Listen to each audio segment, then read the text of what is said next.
എന്നെ വെച്ച് ബിസിനസ് ഉണ്ടാക്കിയവര്, എന്നെ വെച്ച് റീച്ച് ഉണ്ടാക്കിയവര്, എല്ലാവരും അല്ല കേട്ടോ, എല്ലാവരും അല്ല, എന്നെ വെച്ച് ബിസിനസ് ഉണ്ടാക്കിയവര്, എന്നെ വെച്ച് റീച്ച് ഉണ്ടാക്കിയവര് വരാം. രേണു ഞങ്ങൾ അടുത്ത ആഴ്ച ഉറപ്പായിട്ടും വരാം കേട്ടോ, ഞങ്ങൾ വന്നിരിക്കും. എല്ലാവർക്കും നമസ്കാരം. രേണുസുതിയുടെ ഇന്റർവ്യൂവിന്റെ പാർട്ട് 2 വന്നിട്ടുണ്ട്. നിങ്ങൾ കണ്ടോ കണ്ടില്ലേ എന്നൊന്നും എനിക്കറിയത്തില്ല. ഞാൻ കണ്ടു, ഞാനേ കണ്ടോളൂ, ഞാൻ മാത്രമേ കണ്ടോളൂ.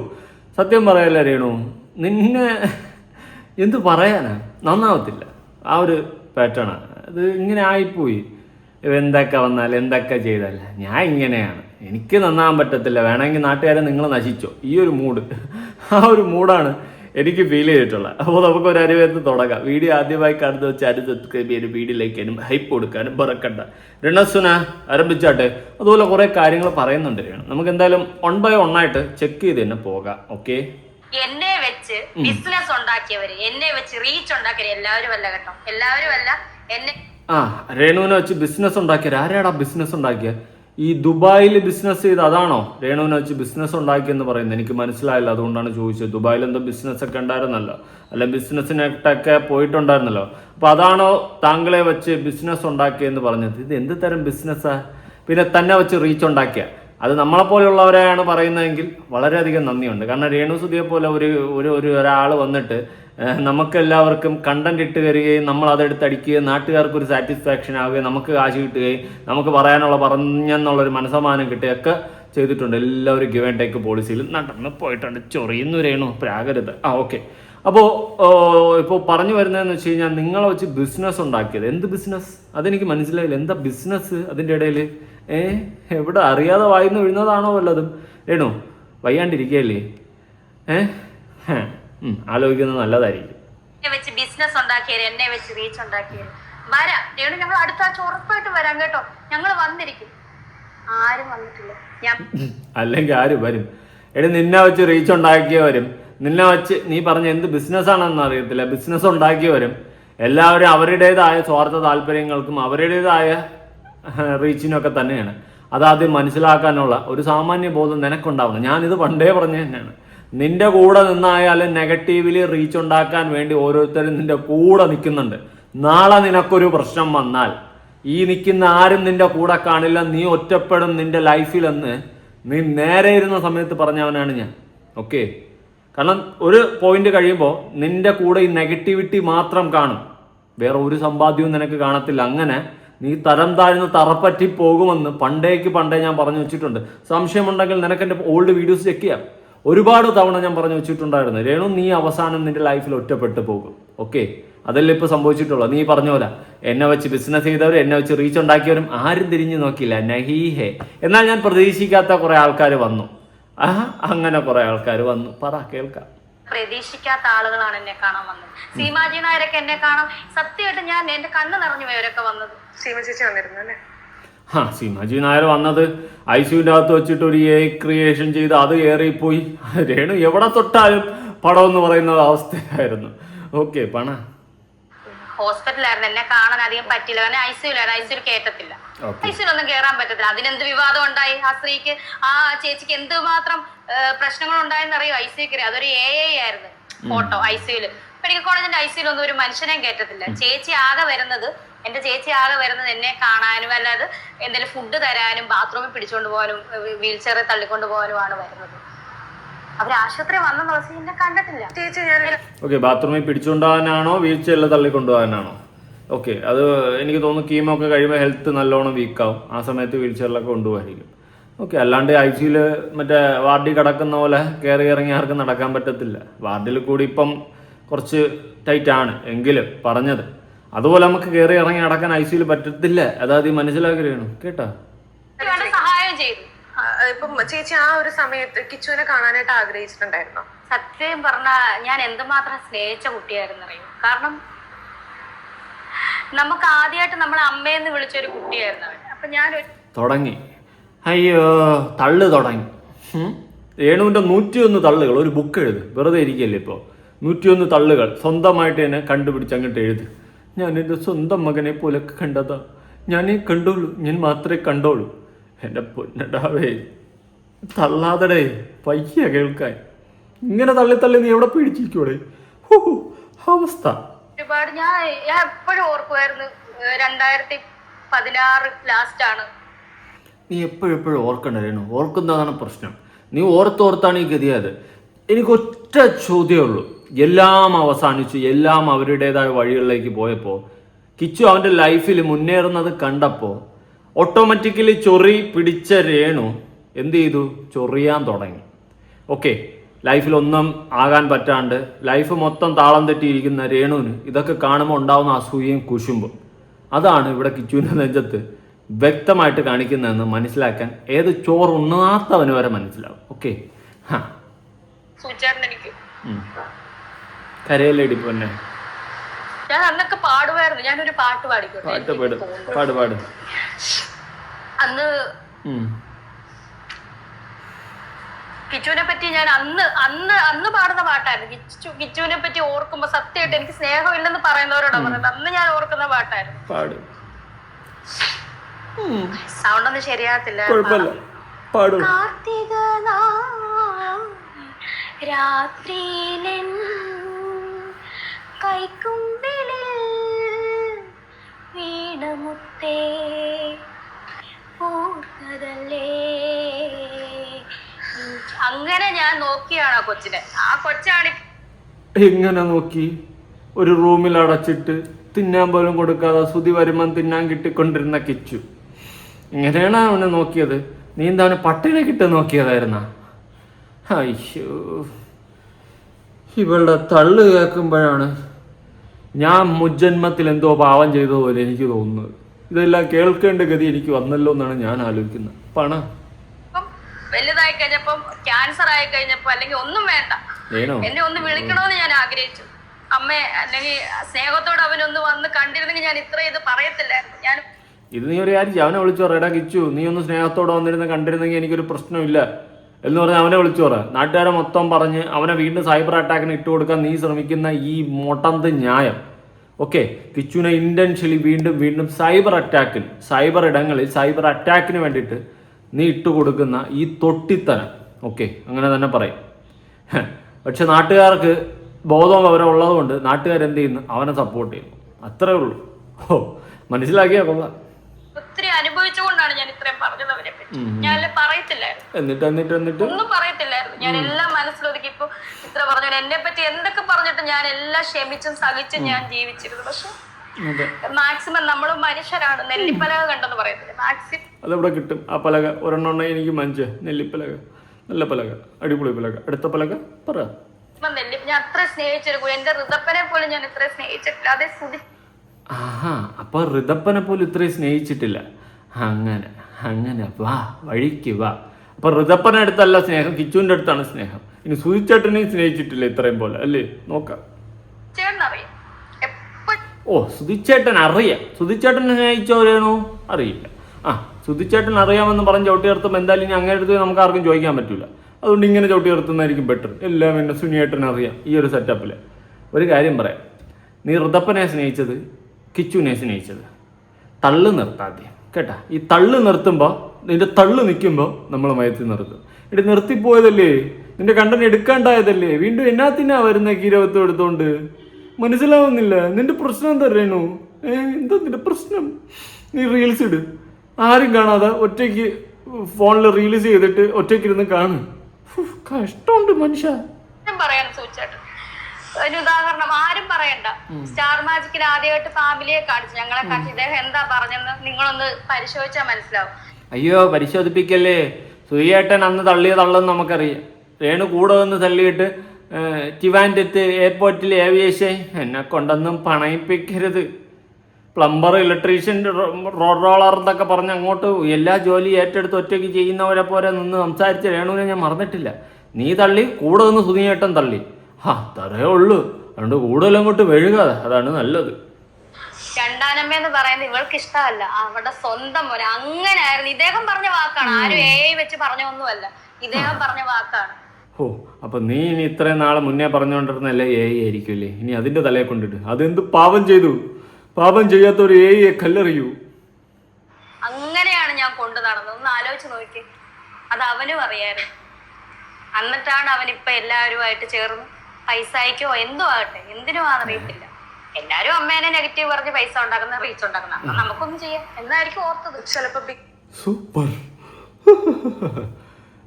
എല്ലാവരും രേണുവിനെ നെഗറ്റീവ് പറയുന്നു. അപ്പം ഞാനൊരു കാര്യം ചെയ്യാം, നെഗറ്റീവ് പറയാം. ഏതെങ്കിലും മകൻ സ്വന്തം അമ്മയെ സ്നേഹിക്കുന്നുണ്ടെങ്കിൽ, അല്ലെങ്കിൽ വളർത്തമ്മയെ സ്നേഹിക്കുന്നുണ്ടെങ്കിൽ, ഇനി പോട്ട് ഇപ്പുറത്തുള്ള അയൽവാസിയെങ്കിലും സ്നേഹിക്കുന്നുണ്ടെങ്കിൽ ഇങ്ങനെ നെഗറ്റീവ് പറഞ്ഞ് ജീവിക്കാൻ ശ്രമിക്കൂ. ഇല്ല. ഓക്കെ, നിങ്ങൾ കാരണം, ആര് കാരണം? രേണു കാരണം ജീവിതത്തിൽ നഷ്ടം മാത്രം ഉണ്ടായിട്ടുള്ളൊരു പയ്യനാണ് കിച്ചു. പിന്നെ നീ ഇടയ്ക്കിടയ്ക്ക് കണക്ക് പിടിച്ച് പൊക്കി കാണിക്കാറുണ്ട്, ഞാൻ അവന് ഇത്ര കാശ് കൊടുത്ത് അത്ര കാശ് കൊടുത്തെന്ന്. അവിടെ തന്നെ നീ തീർന്ന്. മകനെ പോലെ കണ്ടു കിച്ചു. ഋതപ്പനേക്കാളും സ്നേഹം എനിക്ക് കിച്ചുവിനോടാണെന്നൊക്കെ പറയുന്നതിൽ ഒരു അർത്ഥമില്ല. വെറും പുളു അങ്ങനെ തന്നെ പറയും. അങ്ങനെ നിനക്ക് അവനോട് സ്നേഹം ഉണ്ടായിരുന്നെങ്കിൽ നീ അവന് ചെയ്തു കൊടുത്തതിൻ്റെ കണക്കൊന്നും പറയത്തില്ല. വിളിച്ച് ഗൂഗിൾ പേ അടക്കം പിടിച്ച് പൊക്കിക്കൊണ്ടുവന്നിരിക്കുകയാണ്. അയ്യോ ചക്കൊണ്ട് വാവേ ചുങ്കുണ്ട് വാവേ.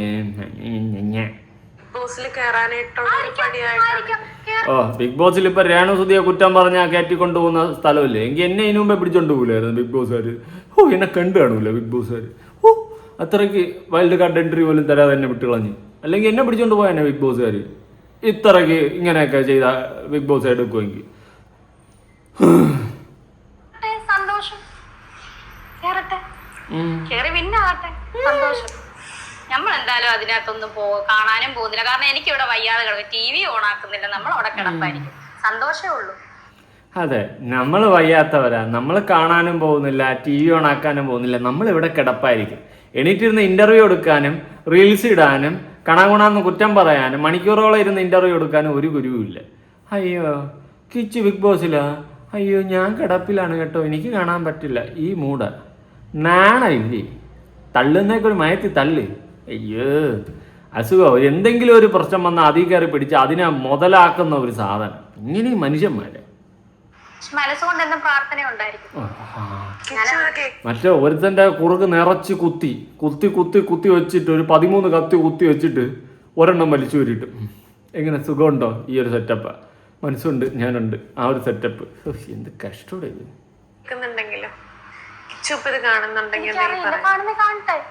ഞാൻ അതുപോലെ സ്നേഹിച്ചു. അത് അവനറിയാം എങ്ങനെയാണ് ഞാൻ അവനെ കണ്ടെന്ന്. അത് എനിക്കും അവനും അറിയാവുന്ന കാര്യമാണ്.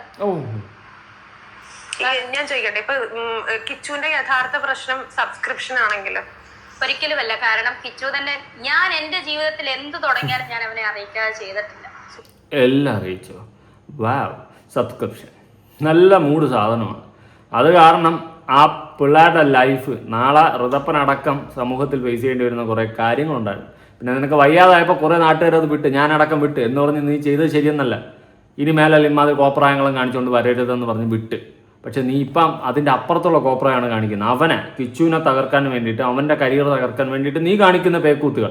നിനക്ക് ഈ പറയുന്ന സ്നേഹം, അല്ലെങ്കിൽ എൻ്റെ പ്രാർത്ഥന അവനിൽ ഉണ്ടാകും എന്നൊക്കെ പറയുന്നുണ്ടെങ്കിൽ നിനക്ക് സ്നേഹം ഉണ്ടാവണമല്ലോ കിച്ചുവിൻ്റെ അടുത്ത്.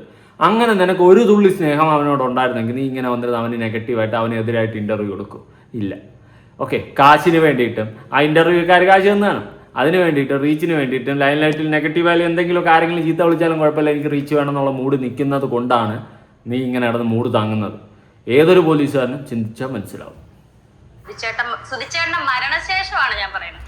എനിക്ക് എന്റെ ലൈഫിൽ ഉണ്ടായാലും ഒരു വിഷമം വന്നാലും ഒരു നെഗറ്റീവ് ആരെങ്കിലും മെസ്സേജ് അയച്ചാലും, സുധിച്ചേട്ടൻ മരിച്ച സമയത്ത് കിച്ചുദേ ഇത് കണ്ടോ, അവനാണ് അത് പ്രതികരിക്കുക, അവനാണ് അതിന് തിരിച്ചു പറയുന്നത്, എന്റെ അമ്മേനെ ഇനി വിളിക്കരുത്, അങ്ങനെയുള്ള കാര്യങ്ങൾ പോലും ഞാൻ അവനോട് പങ്കുവെക്കുമായിരുന്നു. അതിനുശേഷം സബ്സ്ക്രിപ്ഷൻ തുടങ്ങിയെന്ന് പറഞ്ഞ അന്ന് തന്നെ ഞാൻ കിച്ചുവിനെ വിളിച്ചിട്ട് കിട്ടുന്നില്ല, മെസ്സേജ് അയച്ചു, വിളിച്ചിട്ട് കിട്ടത്തില്ല, ചില സമയം അവനെ എടുക്കത്തില്ല. ഞാൻ മെസ്സേജ് അയച്ചു, അതിന്റെ തെളിവ് ഞാൻ കാണിച്ചായിരുന്നല്ലോ. മെസ്സേജ് അയച്ചു കിച്ചു, ഞാൻ ഗുഡ്, അല്ലെങ്കിൽ അവൻ അന്ന് അമ്മ വേണ്ട, ഞാൻ ചെയ്യത്തില്ലായിരുന്നു കിച്ചൂർ അമ്മ ഇത് വേണ്ട, ശരിയാണ്. ഇതെല്ലാം കഴിഞ്ഞ് പൈസയും മേടിച്ച് നെല്ല് നിർത്ത്. നീ ചെയ്യത്തില്ലായിരുന്ന കിച്ചു പറഞ്ഞിരുന്നെങ്കിൽ? കോപ്പ് അഴിഞ്ഞാട്ടങ്ങൾ ആടിക്കൊണ്ട് നടന്നല്ലോ. എന്തിനായിരുന്നു പറയിപ്പിക്കുന്നത്? അതുലേ നീ കൺട്രോൾ ചെയ്യും. വിവരം ബോധമില്ലാത്തൊരു എന്തെങ്കിലും പറഞ്ഞതെന്ന് ഞാൻ എന്തെങ്കിലും ചാടിക്കറി ഇടപെടണം? പറ. ഫസ്റ്റ് അയച്ചു കൊടുത്തപ്പോ, ഇപ്പൊ സബ്സ്ക്രിപ്ഷനിൽ നിന്ന് കിട്ടിയ ആ ഫസ്റ്റ് എമൗണ്ട് അയച്ചു കൊടുത്തപ്പോ അങ്ങനെയല്ല മോനെ അയച്ചു കൊടുക്കുന്നത്. അവൻ ചോദിക്കുന്ന സമയങ്ങളിൽ ഞാൻ ഓരോന്ന് എന്റെ അക്കൗണ്ടിൽ വരുന്ന കാശ് അനുസരിച്ച് ഞാൻ അയച്ചു കൊടുക്കുന്നത്. അപ്പൊ അത് കഴിഞ്ഞ് ഇതിനകത്ത് നിന്ന് കിട്ടിയ ഒരു എമൗണ്ട് ആണെന്നും ബോധം ഉണ്ടാവുമല്ലോ കുട്ടി. പിന്നെ അന്നേരം എന്താ ഇത് വേണ്ടമ്മ ഇത് ഇതിനകത്ത് ഓടിക്കിട്ടിയതല്ലേ എന്ന് പറയാറില്ല. അതാണ് ഞാൻ പറഞ്ഞത്. ഇതെല്ലാം കഴിഞ്ഞിട്ട് അമ്മേനെ എന്താണ് കാണാൻ വരാത്തെന്ന് ജനങ്ങൾ ചോദിക്കുമ്പോ ഒരു ന്യായം പറയാൻ വേണ്ടിട്ട് ഒരു മെസ്സേജ് എനിക്ക് അയച്ചു. അമ്മയെ ഹൃദപ്പം കാണുന്നതല്ലേ. അപ്പൊ ഞാൻ ഇത്രയും ആ മെസ്സേജ് അവൻ കാണിച്ചായിരുന്നല്ലോ, സ്ക്രീൻഷോട്ട്. എന്റെ വിവരമില്ലാത്ത രേണോ, ഞാനൊരു കാര്യം പറയട്ടെ. അവൻ ആദ്യം അത് കാര്യമായിട്ട് എടുത്ത് കാണൂല, മേ ബി, അറിയത്തില്ല, എനിക്കറിയത്തില്ല അതിൻ്റെ ഒരു കണക്ഷൻ. പക്ഷെ പിന്നെ ആൾക്കാരത് പറയുന്നു, അവനോട് ആൾക്കാർ ചോദിക്കുന്നു. അങ്ങനെയൊക്കെ വന്നപ്പോൾ അവനത് ഫേസ് ചെയ്യുന്നത് കുറച്ച് ബുദ്ധിമുട്ടായിട്ട് തോന്നി. ഓക്കെ, ആദ്യം തുടക്കത്തിലപ്പോ നിങ്ങളെന്ത് എല്ലാം കാണിച്ചുകൊണ്ട് പോയെന്നുള്ള മൂഡിൽ നിന്നാണ്.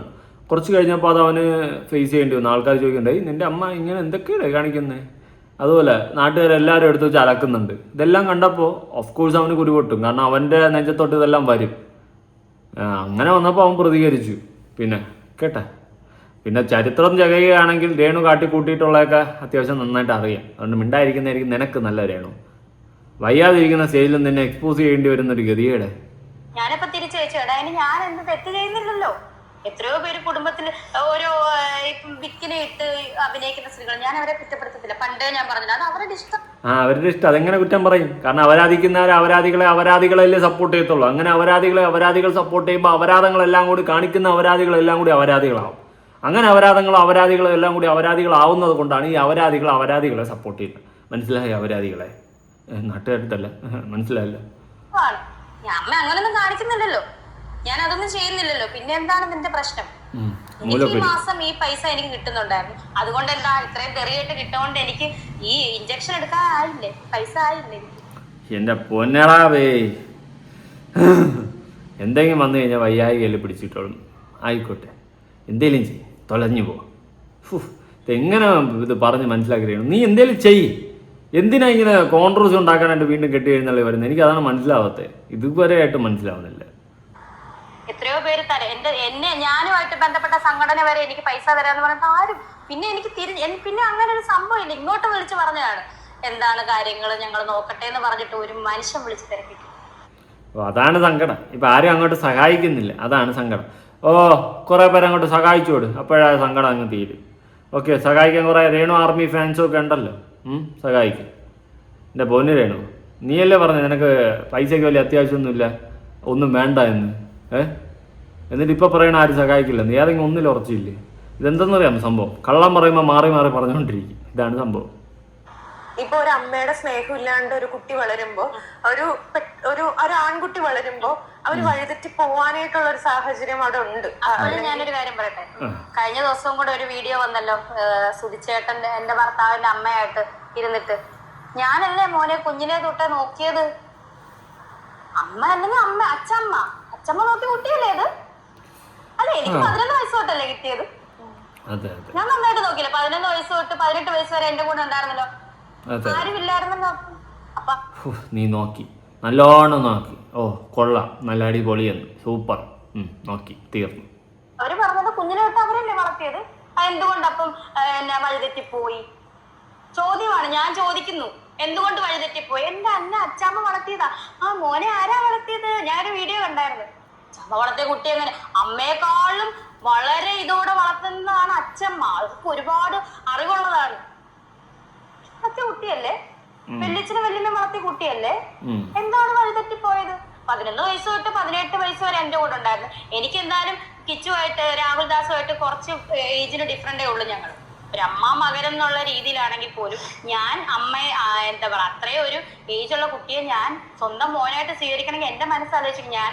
എനിക്കെന്ത് കുട്ടികളൊന്നും ഇല്ല. പിന്നെയാണ് കിച്ചു. പിന്നെ ഋതുൽ ഇന്ന് ഇവിടെ ജനിച്ചതെങ്കിൽ അത് കിച്ചുവിന്റെ ആവശ്യപ്രകാരമാണ്. ഞാൻ അങ്ങനെ പറയുന്നതുകൊണ്ടൊന്നും ആർക്കും ബുദ്ധിമുട്ടൊന്നും തോന്നരുത്. സുധിച്ചേട്ടൻ എന്റെ ഭർത്താവിനോട് പറഞ്ഞാൽ നമുക്ക് കിച്ചു മാത്രം മതി, ഞാൻ സമ്മതിച്ചാണ്, വേറെ ആരും വേണ്ട. കാരണം കുഞ്ഞിന് വിഷമം. ആ സമയത്ത് എന്റെ വീട് അപ്പുവിന്റെ സിനിമയൊക്കെ ഞങ്ങൾ കാണാറുണ്ട്. അപ്പൊ ഞാൻ നീ എല്ലാം കൂടി ആ പയല നെഞ്ചത്ത് കൊണ്ടിടും. ഓക്കെ, സഹി കെട്ടു സത്യം, ചുമ്മാ അല്ല സത്യം. വിഷമമായി, ഇവരെ വേറെ വിഷമിപ്പിക്കരുതെന്ന് ഓർത്തു. പക്ഷെ കിച്ചു ഇങ്ങോട്ട് പറഞ്ഞ എനിക്കൊരു അനിയനെ വേണം, അതുകൊണ്ട് മാത്രമാണ് ഇതിൽ ഇവിടെ ജനിച്ചത്. അവന് വേണ്ടിയിട്ട് എന്റെ ജീവിതം മുഴുവൻ ഞാൻ ഒഴിഞ്ഞു വെച്ചതാണ് അമ്മയെന്നത്.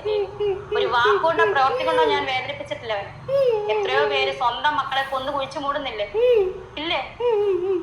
കടലിലെറിഞ്ഞു കൊല്ലുന്നില്ലേ സ്വന്തം മക്കളെ? ഞാനൊരു വാക്കോണ്ട നോക്കോണ്ട വേദനിപ്പിച്ചിട്ടില്ല. അങ്ങനെ തിന്നാൻ കൊടുത്തില്ല, പിന്നെ തിരിഞ്ഞു നോക്കിയില്ല. അല്ലാതെ വാക്കുകൊണ്ടും നോക്കുകൊണ്ടും ഞാൻ വേദനിപ്പിച്ചില്ല. വേദനിക്കുന്ന ഒരു കലാകാരിയാണ് ഞാൻ. വേദനിപ്പിച്ചെങ്കിൽ ആ കുട്ടി അന്നേ പോകത്തില്ലേ? അതെ അതെ, ഈ വളർത്തിയോടെ അടുത്ത് പോകത്തില്ലേ? അതെ അതെ. പിന്നെ എന്തിനാണ് സുധിച്ചേട്ടൻ ഈ എന്റെ ഭർത്താവ് തൊട്ടിയിട്ട് സ്റ്റേജിന്റെ പുറകിൽ ഒക്കെ ഈ കുഞ്ഞിനെ വളർത്തിയത് നോക്കിയത്? പല ആർട്ടിസ്റ്റുകളും കുഞ്ഞിനെ നോക്കിയിട്ടുണ്ടെന്ന് അറിഞ്ഞത്. അന്നൊന്നും എനിക്കറിയത്തില്ല ഇവര്. വളർത്തിയിരുന്നെങ്കിൽ ഇങ്ങനെ ചെയ്യുമായിരുന്നോ? സുധിച്ചേട്ടൻ ഈ വിഷമിച്ച് ഈ മനുഷ്യൻ ഈ പ്രോഗ്രാം ചെയ്യുമ്പോ തന്നെ സ്റ്റേജിന്റെ പുറകിൽ എന്തുകൊണ്ട് കിടത്തി? ഒരു കാര്യം ചെയ്യും, അങ്ങേരെ ഫോട്ടോ അവിടെ നിന്ന് എടുത്ത് മാറ്റി ആളുകളെ പറയിപ്പിക്കാനായിട്ട് അങ്ങേരെ ഫോട്ടോയും കൂടി എടുത്ത് വെച്ചോളൂ. ചോദിക്കുന്നു ഞാൻ, അവർക്ക് വളർത്താൻ മേലായിരുന്നോ? പൊന്നുപോലെ വളർത്തിയിരുന്നെങ്കിൽ വീട്ടുകാർ. അപ്പൊ ഇപ്പോഴാണ് ഇതെല്ലാം ആയത്. ഇതൊക്കെ എന്റെ ന്യായങ്ങളാണ് ഞാൻ ചോദിക്കുന്നത്. ഇത് ചേച്ചിക്ക് ഇപ്പൊ കിട്ടുന്ന ഒരു സോഷ്യൽ മീഡിയ അറ്റൻഷൻ കാരണമാണോ ഇവര് ഇങ്ങനെ ചെയ്യുന്നത്? എനിക്ക് അറിയില്ല, എനിക്ക് മനസ്സിലായി. ഞാൻ പറയട്ടെ, ഇനിയിപ്പോ ഈ ഒരു ഇന്റർവ്യൂ ഇറങ്ങിയ ചിത്രകരകളും വൻ വിവാദമായിട്ട് അവൾ ആ കൊച്ചിനെ ഇട്ട് കൊടുത്തു അല്ല. എനിക്ക് ഒരു മനസ്സുണ്ട്, എനിക്കൊരു വ്യക്തിയുണ്ട്, ഞാനൊരു വ്യക്തിയാണ്, എനിക്കൊരു വാക്കുണ്ട്, എനിക്ക് സംസാരിക്കാനുള്ള ഒരു ഞാനൊരു വ്യക്തിത്വമാണ്, എനിക്ക് സംസാരിക്കണമെന്നേ. എനിക്ക് എന്തിനാണ് ഞാൻ നീ കുറച്ചു നേരത്തെ പറഞ്ഞു എനിക്ക് കിച്ചുവിനോട് ഭയങ്കര സ്നേഹമാണെന്ന്, അവൻ നന്നായിരിക്കട്ടെ എന്ന്. എന്നിട്ട് ഇപ്പുറത്ത് നിന്ന് കുറ്റം പറഞ്ഞു. നീ ആരുടെ 500 രൂപ മമ്പി കളിക്കണ ആരുടെ നീ? മനസ്സിനെല്ലാം മൂടി വെച്ചേക്കുന്നത്? എന്തായാലും എനിക്ക് ക്യാൻസർ വന്നു, ഇങ്ങനെ ട്രീറ്റ്മെന്റ് ചെയ്യാൻ സംസാരിക്കണം. ഇതിന്റെ ഇടയിൽ ഇനിയും കമന്റ്സ് കാണണം, അതാണ് കാണേണ്ടത്. അവളാ കൊച്ചിനെ ഇട്ടു കൊടുത്ത് അവർക്ക് മാത്രം എല്ലാം പറയാം. എന്റെ വീട്ടുകാരെ ഇട്ടു കൊടുത്തില്ലേ? എന്നെ ഇട്ടു തന്നില്ലേ? എന്താ നീ പറയുന്നത്? എന്താ നിന്റെ പ്രശ്നം? എന്താ ധാരാളം ഇന്റർവ്യൂവിനൊക്കെ അനുവദിച്ച? വീട്ടിൽ വേറെ ആരും ഇല്ലേ? ഒറ്റയ്ക്കിരുന്നപ്പോൾ ഒന്ന് ഇന്റർവ്യൂ എടുത്തിട്ട് പോയാ? വീട്ടുകാരൊക്കെ എവിടെ പോയി? തങ്കം ചേട്ടാ ഒന്ന് പിടിച്ച് അടക്കി വൃത്തി ഇരുത്ത എവിടെയെങ്കിലും. എന്തുവാ ഇത്? ആ പയ്യനെ പറയാൻ വേണ്ടിയിട്ട് ഇറങ്ങി തിരിച്ചിരിക്കുക. ഇന്റർവ്യൂല്ലോ കോപ്പ്. അവനെ ജീവിക്കാൻ സമ്മതിക്കൂല. നീ ചെയ്തതെല്ലാം നിന്റെ വഴിക്ക് പോയി, അവൻ്റെ വഴിക്ക് പോയി. എന്നിട്ട് നിനക്ക് എന്തറിയണോ ഈ പ്രശ്നം? നിന്റെ പ്രശ്നം എന്താ? ഒരാളെ ജീവിക്കാൻ സമ്മതിക്കത്തില്ലേ? ഒരാൾക്ക് നിങ്ങളോട് താല്പര്യമില്ല ഒരർത്ഥത്തിൽ, പിന്നെ അയാളെ ബാക്കിൽ നിന്ന് നടന്ന് ആക്രമിക്കുന്ന എന്തിനാ? എന്താ നിന്റെ പ്രശ്നം? കഷ്ടം. വെറുതെ സോഷ്യൽ മീഡിയയിൽ എനിക്കെന്താ സംസാരിക്കാൻ പാടില്ല? ചേച്ചിയോടുള്ള ആ ഒരു ദേഷ്യം വൃദ്ധപ്പനോട് കാണിക്കുന്നുണ്ട്. അത് അവരെ കോണ്ടാക്ട് ഉണ്ടോ? എനിക്കറിയില്ല, ഇല്ല, ഒരു കോണ്ടാക്ട് ഇല്ല. ഫോർച്ചയ്ക്ക് പറയാൻ രക്തവും മാംസവും ഊറ്റി കുടിച്ച ഒരു മനുഷ്യൻ പോലും എല്ലാരെയും ഇല്ല. എന്നെ ഒന്നും വിളിച്ചു തിരക്കാത്താണ് ക്യാൻസർ. ആരാ രക്തം ഊറ്റി കുടിച്ച? ആരുടെ ഡ്രാക്കുള? രേണുവിന്റെ രക്തം ആരാ അത് കുടിച്ച? കഷ്ടം. ഇതാണ് ആ ക്യാൻസർ. ഞാനിപ്പോ ആലോചിക്കും, ഇതാണ് ക്യാൻസറിന്റെ ചുരുക്കം. ക്യാൻസർ എന്ന രോഗം എന്ന് പറഞ്ഞാൽ ഇത്രേ ഉള്ളൂ. ഞാൻ ആയ കാലത്ത് എന്റെ രക്തവും മാംസവും ഊറ്റി കുടിച്ചവര് പോലും വന്നിട്ടില്ല. പക്ഷെ രക്തവും മാംസവും ബിസിനസ് അങ്ങനത്തെ ഫയൽ. ഈ മാംസമൊക്കെ ഊറ്റി കുടിച്ചത് ആരടാ? ഏതാവനാടാ? എനിക്കറിയാം. പ്രതീക്ഷിക്കാത്തവര് വന്നു. ഞാൻ സ്നേഹിച്ചവരാരും എന്നെ കാണാൻ വന്നത്, എന്നെ സ്നേഹിച്ചവര് വന്നു. അതാണ് ക്യാൻസർ. ഇത്ര ഭീകരതയാണ് ക്യാൻസർ. ഇതുപോലെ തന്നെ വളരെ ഫേമസ്, കേരളത്തെ കിടുകിട വിറപ്പിച്ചെന്ന ഒരു സ്ത്രീ ഉണ്ട്. ഞാൻ ആരാന്നും പറയത്തില്ല. ആരാണ് ഇങ്ങനെ വിറപ്പിച്ചോണ്ടിരുന്നത്? കേരളം വിറയ്ക്കാനുള്ള ആ ഒരു തിടുക്കം കൊടുത്ത ആരാ? പേരറിഞ്ഞൂടെ? ഒരു കേരളത്തെ പിടിച്ച് കുലിക്കായിരുന്നു ഒരു കാലത്ത്. ഈ ബുൾജിറ്റാണ് കേരളം കത്തിച്ചത്? ആയിരിക്കില്ല. പറ. എന്നെ വിളിച്ചു, അവര് ഞാൻ സംസാരിച്ചു. അവരിപ്പോ ഇങ്ങനെ ഒരു അവസ്ഥയിലൂടെ അവര് കടന്നു പോകുമെന്തോ. അവരെന്നോട് പറഞ്ഞു, നമ്മളുള്ള സമയത്ത് നമുക്ക് സൗന്ദര്യവും നമുക്ക് എല്ലാം ഉള്ള സമയത്ത് എല്ലാവരും ഉണ്ടല്ലോ. ഞാൻ പറഞ്ഞു, സത്യം ഉണ്ടായിരുന്നു. പക്ഷെ ഇപ്പം ആരൊക്കെ ഉണ്ടെന്ന് ചിന്തിച്ചിട്ടുണ്ട്. അന്ന് നമ്മളെ ഞാനിപ്പം പറഞ്ഞ ആ വാക്ക്, ഇതിന് പകരം ഒരു വാക്കില്ല. എന്ത് വേണം നിങ്ങൾ പൂരിപ്പിച്ചോ? രക്തവും മാംസവും ഉള്ള ഊറ്റി കുടിച്ചവരില്ലെന്ന് പറഞ്ഞാൽ ഇല്ല, അവരാരും ഇല്ല. എന്നെ അല്ലാത്തവരാണ് എന്നെ കാണാൻ വന്നത്. എനിക്ക് തോന്നുന്നു ഈ ട്രീറ്റ്മെന്റിന്റെ ഒരു നല്ലൊരു ഹ്യൂജ് എമൗണ്ട് എന്തായാലും ആകും. ആ എമൗണ്ടിന്റെ സോഴ്സ് വരെ അന്വേഷിക്കാനായിട്ട് ആൾക്കാരുണ്ട്. തുടങ്ങി ഹോസ്പിറ്റലിൽ വരെ പോയി ഞാൻ. ഈ ആന്റിബോഡി മതി ഇനി ആന്റിബോഡി, ആന്റി ഇല്ലാത്ത ബോഡി, പിന്നെ നെൽസന്റെ ബോഡി, ഇനി അവസാനം സുധിച്ചേട്ടനിൽ ഒന്ന് നിൽക്കും. വീണ്ടും നീ നന്നാവൂല. ചിലത് അങ്ങനെയാണ്, ഇങ്ങനെയാണ്. അപ്പോൾ ശരി, കൂടുതലൊന്നും ഞാൻ പറയുന്നില്ല. നമുക്ക് പറയാനുള്ള വോയിസ് ഒന്നുമില്ലടാ. നമ്മൾ രേണുവിനെ പോലെ സെലിബ്രിറ്റി ഒന്നുമല്ല. ഓക്കെ, ഓക്കെ അപ്പോൾ ശരി, ഞാൻ കൂടുതലായിട്ടൊന്നും പറയാൻ നിൽക്കുന്നില്ല. നിങ്ങളുടെ അഭിപ്രായങ്ങളും കാര്യങ്ങളൊക്കെ ഉറപ്പായിട്ട് താഴെ കമൻറ്റ് ചെയ്യുക. എന്തായാലും മുൻഗണന അഭിപ്രായങ്ങൾക്ക് മുൻകൈ കൊടുക്കുക. കൂടുതലായിട്ട് ഞാനൊന്നും പറയുന്നില്ല, ഇത് നന്നാവില്ല. നോക്കട്ടെ, ബാക്കിയും കൂടി കണ്ടിട്ട് കുറച്ചുകൂടി പറ്റുമെങ്കിൽ റിയാക്ട് ചെയ്യും. എനിക്ക് വയ്യ, ഇന്ന് ഒന്നാമതേ ടയർഡാണ്. അപ്പോൾ ശരി, പുതിയൊരു വീഡിയോ ആയിട്ടാണ്. ബൈ.